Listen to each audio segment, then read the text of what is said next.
76. Ven flutuava. Não estava adormecida, mas tampouco se sentia exatamente acordada. Estava desorientada, confusa. Ainda estava caída no pátio arrasado de Craddockshaw, dormindo na cabine a bordo do barco com Ellen, em seus aposentos do palácio em Luthadel. A cidade sitiada, na oficina de Trevor, preocupada e confusa com a gentileza daquele novo bando estranho, encolhida em um beco chorando com as costas doloridas devido a mais um dos espancamentos de Wren, ela tateou tentando discernir seus arredores.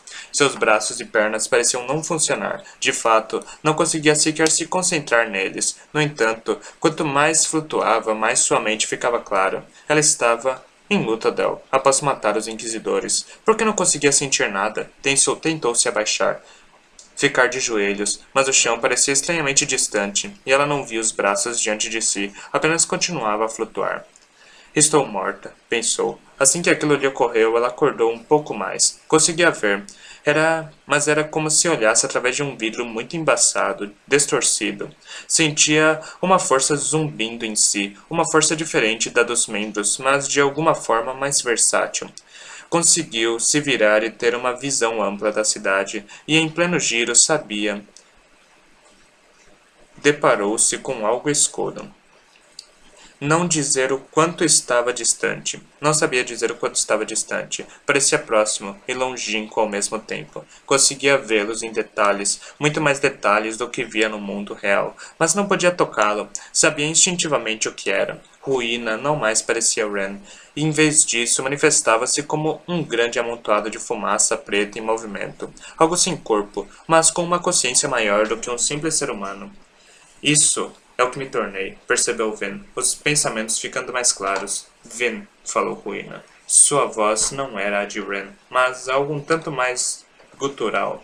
Era uma vibração que atravessava seu corpo, como um pulso alomântico. Bem-vinda, disse Ruína, ao lado dos deuses. Ven permaneceu em silêncio, embora vasculhasse seu poder, tentando entender o que podia fazer. A compreensão pareceu vir a ela.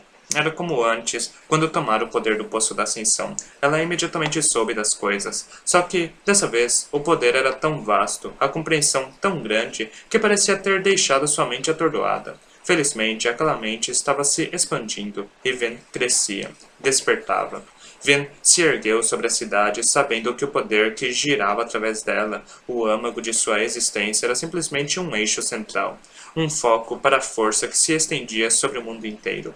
Ela conseguia estar em qualquer lugar que desejasse. De fato, parte dela estava em todos os lugares de uma vez. Conseguia ver o mundo como um todo.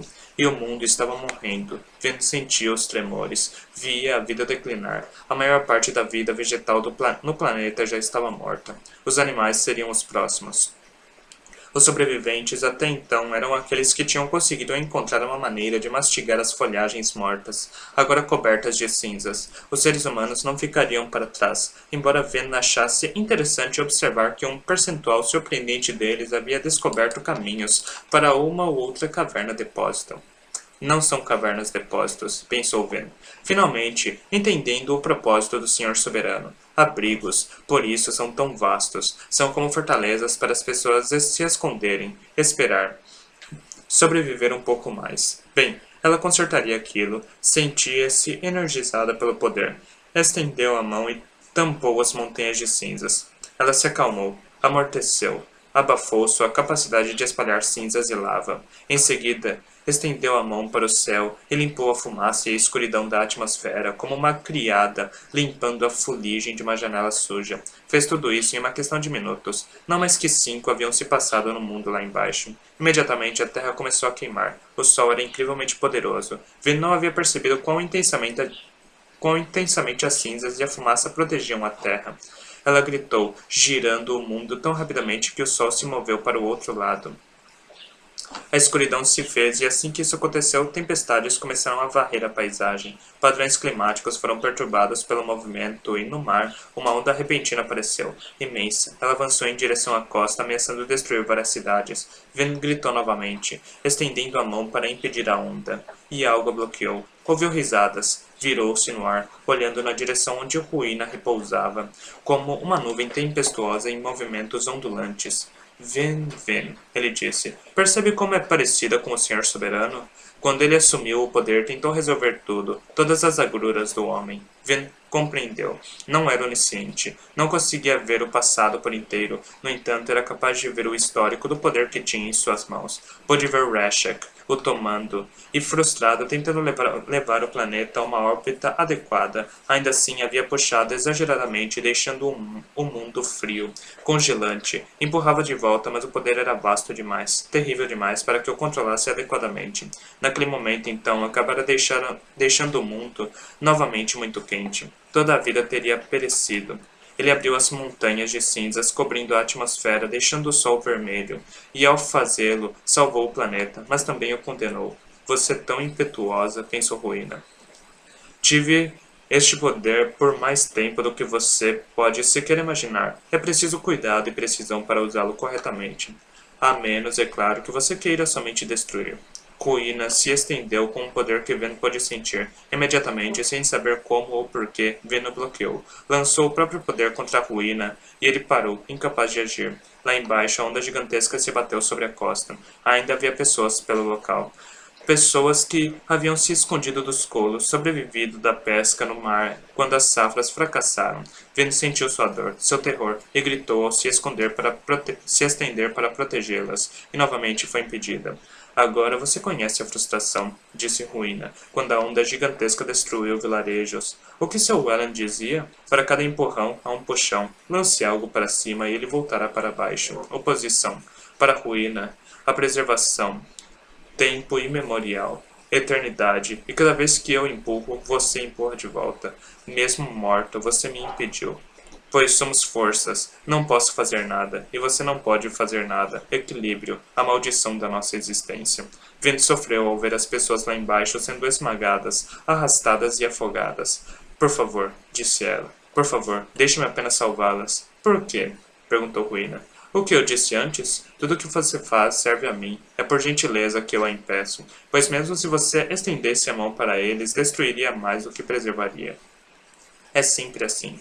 Ven parou, ouvindo os gritos, e ainda assim parte de sua mente, agora tão vasta, capaz de muitos pensamentos simultâneos, dissecaram as palavras de Ruína. Não eram verdade.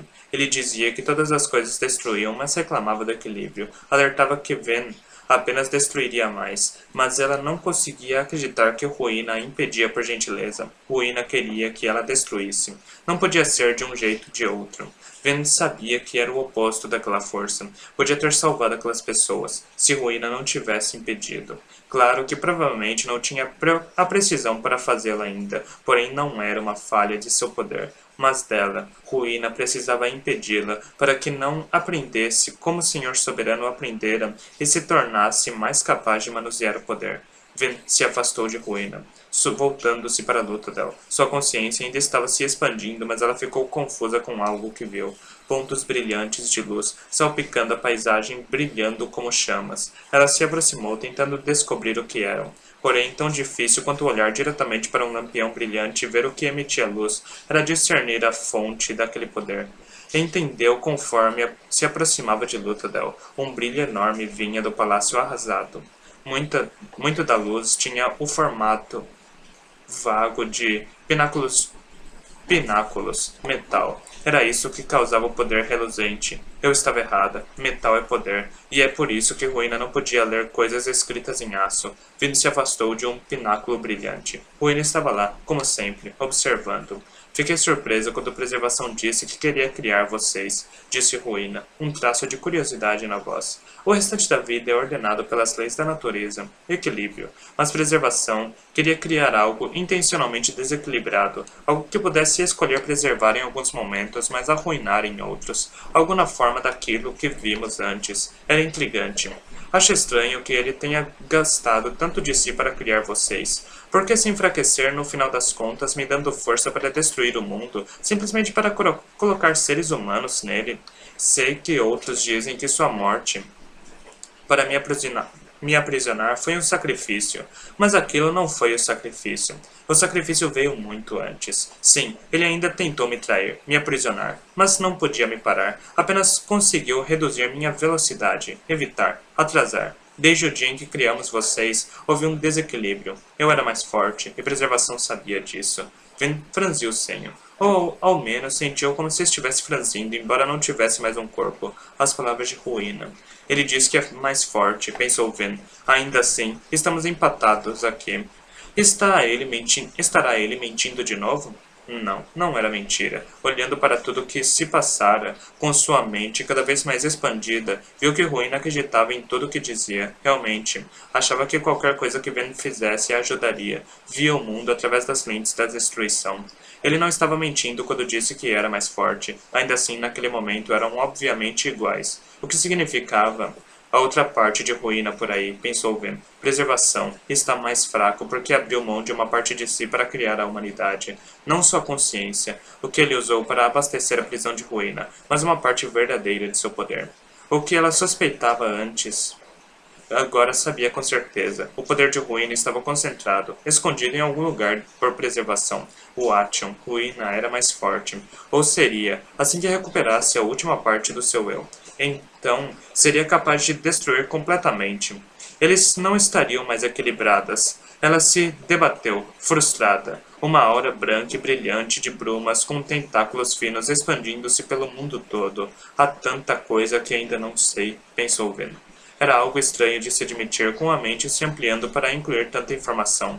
Ainda assim, sua ignorância não era mais de uma pessoa comum. Sua ignorância tinha a ver com experiência. Ruína tinha uma vantagem imensa sobre ela. Havia criado servos para si que podiam agir sem instruções, e portanto Ven não podia bloqueá-los.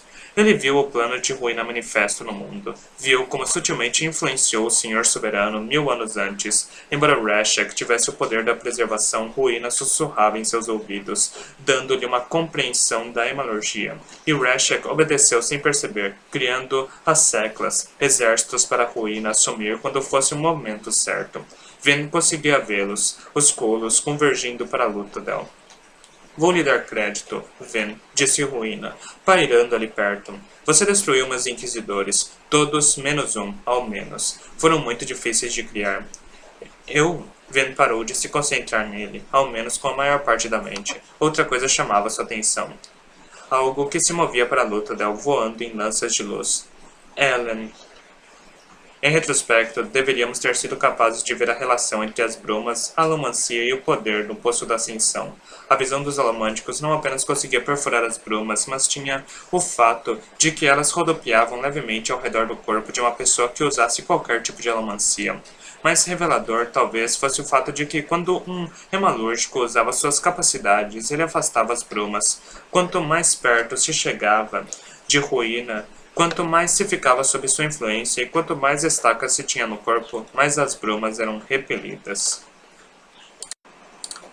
77. Ellen estava sob os escombros de Craddockshaw. Sobre os escombros de Craddockshaw, atônito, observando a destruição. Parecia impossível. Que força poderia ter derrubado uma construção tão enorme e majestosa? O que poderia ter causado tamanha destruição, fazendo ruir as construções e lançando escombros a várias ruas de distância? Além disso, toda a destruição estava concentrada ali, no que fora o centro do poder do Senhor Soberano. Ellen deslizou por alguns escombros, aproximando-se do centro do que parecia uma cratera. Ele deu um grito, olhando para os blocos e pináculos caídos. Senhor Soberano, ele praguejou sem querer. Teria aquilo a ver com o Poço da Ascensão? Ele explodira? Ellen se virou, olhando para a cidade. Parecia vazia. Luthadel, a maior metrópole do Império Final, sede de seu governo, vazia. Muito dela em ruínas, um bom terço incendiado e o próprio Craddockshaw derrubado como se esmurrado pelo punho de um deus. Ellen soltou uma moeda e partiu, seguindo seu caminho original para a área nordeste da cidade. Viera a Luthadel, na esperança de encontrar Vin, mas fora forçada a fazer um pequeno desvio para o sul de modo a evitar uma extensão especialmente grande de lava que queimava nas planícies ao redor da montanha Tyrian.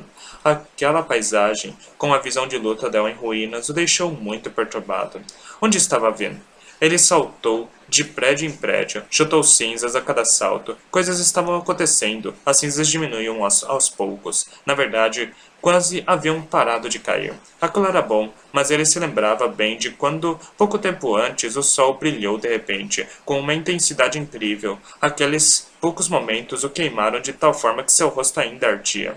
Então, o sol se pôs. Caiu baixo do horizonte. Em menos de um segundo, o chão sacudindo sob os pés de Ellen. Parte dele supôs que estivesse enlouquecendo. Ainda assim, não podia negar que houvesse anoitecido, mesmo que seu corpo e um dos relógios da cidade que vira indicassem que deveria estar na parte da tarde. Ele aterrissou sobre um prédio e saltou dele, empurrando-se contra a maçaneta de uma porta quebrada. Estremeceu ao atravessar o ar limpo na escuridão. Era noite, e as estrelas reluziam de maneira desconcertante. Não havia bruma. Vin lhe dissera que as brumas o protegiam. O que seria sua proteção agora que haviam desaparecido?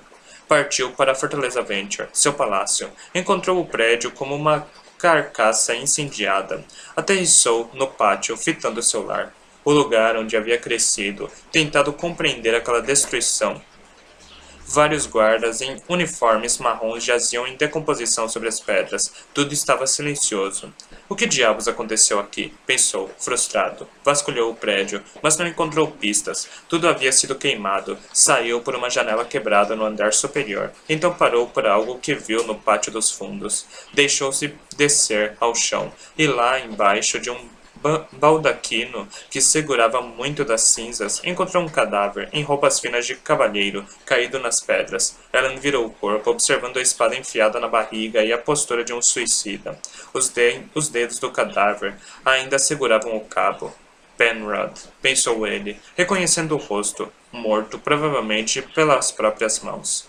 Algo fora rabiscado com carvão no chão do pátio. Ellen tirou as cinzas, borrando as letras. Felizmente ainda conseguia lê-las. Desculpe, estava escrito. Algo tomou conta de mim, desta cidade. Estou lúcido só em parte do tempo. Melhor me matar do que causar mais destruição. Procure meu povo no domínio de Terris. Ellen se virou para norte. Terris? Parecia um lugar muito estranho para buscar refúgio. Se o povo da cidade havia fugido, então por que teriam deixado o domínio central, onde as brumas eram mais fracas? Ele encarou os escritos. Ruína. Uma voz pareceu sussurrar. Mentiras. Ruína podia mudar textos. Palavras como as de Penrod não poderiam ser levadas em conta. Ellen deu adeus silencioso ao corpo, desejando que tivesse tempo para enterrar o velho político, e lançou uma moeda para se empurrar pelo ar. O povo de Luthadel tinha partido para algum lugar. Se Ruína tivesse descoberto uma maneira de matá-lo, ela teria encontrado mais cadáveres. Suspeitava que, caso gastasse seu tempo para procurar, talvez encontrasse pessoas ainda escondidas na cidade. Provavelmente, o desaparecimento das brumas e a mudança repentina de dia para noite os fizera se esconder. Talvez tivesse seguido para a caverna depósito embaixo de Craddockshaw. Ellen esperava que não houvesse muitos lá, considerando a destruição causada no palácio. Se houvesse pessoas no local, estariam presas. Oeste, o vento parecia sussurrar. Minas. Ruína, em geral, muda textos de modo que ainda pareçam bastante como o que eram antes, pensou Ellen. Então, Penrod provavelmente escreveu a maioria daquelas palavras tentando me dizer para onde ir e encontrar meu povo. Ruína fez parecer que tinham ido para o domínio de Terris, mas e se Penrod originalmente escreveu que eles foram até o povo de Terris? Fazia muito sentido. Se ele fosse fugir de Luthadel, iria para lá. Era um lugar onde já havia um grupo estabelecido de refugiados, um grupo com rebanhos, plantações e comida. Ellen se voltou para o ocidente, deixando a cidade, a capa esvoaçando a cada salto alomântico. De repente, a frustração de Ruína fez ainda mais sentido para Ven. Ele sentia que detinha o poder de toda a criação, porém, fora necessário todo o seu esforço para levar poucas palavras a ela. Sequer tinha certeza se ele a ouvira ou não, mas Ven o conhecia tão bem que sentiu uma ligação. Apesar dos esforços de Ruína para bloqueá-la, sentiu como se parte dela fosse capaz de alcançar alguma parte de Ellen, talvez da mesma maneira que Ruína era capaz de se comunicar com os Inquisidores e seus seguidores. Ainda assim, sua quase impotência era muito irritante. Equilíbrio, vociferou Ruína. O equilíbrio me aprisionou. O sacrifício de preservação foi para drenar a parte de mim que era mais forte, trancá-la. deixar-me igual a ele novamente, por um tempo, apenas por um tempo. E o que é tempo para nós? Vê, nada. Pode parecer estranho, àqueles lendo isso, que o Action fosse parte do corpo de um deus. No entanto, é necessário entender que, quando dizemos corpo, em geral queremos dizer poder. Conforme minha mente se expandia, percebi que objetos e energias são, na verdade, compostos das mesmas coisas que podem mudar o estudo um do outro. Faz todo sentido para mim que o poder da divindade se manifeste dentro do mundo em forma física. Ruína e preservação não eram abstrações nebulosas, eram partes integrantes da existência. De certa forma, todo objeto que existia no mundo era composto pelo poder delas. O átomo, portanto, era um objeto unilateral. Em vez de ser composto metade por ruína e metade por preservação, como, digamos, seria uma rocha, ele era totalmente de ruína. As minas de Hatzin foram criadas por preservação como um esconderijo para a parte do corpo de ruína que ele roubara durante a traição e a prisão. Kelsier não destruiu de verdade o lugar ao estilhaçar aqueles cristais, pois eles teriam crescido novamente, em algumas centenas de anos, e continuado a depositar Ation, sendo o local um escape natural para o poder represado de ruína. Quando as pessoas queimavam Ation, exploravam o poder de ruína, o que pode ser, talvez, o motivo pelo qual este metal transformava as pessoas em máquinas de matar tão eficazes. Porém, não esgotavam esse poder, apenas faziam uso dele. Assim que uma pepita de Ation era consumida, o poder voltava às minas e começava a se aglutinar novamente. Assim como o poder do poço da ascensão voltaria para lá mais cedo ou mais tarde, após ter sido usado.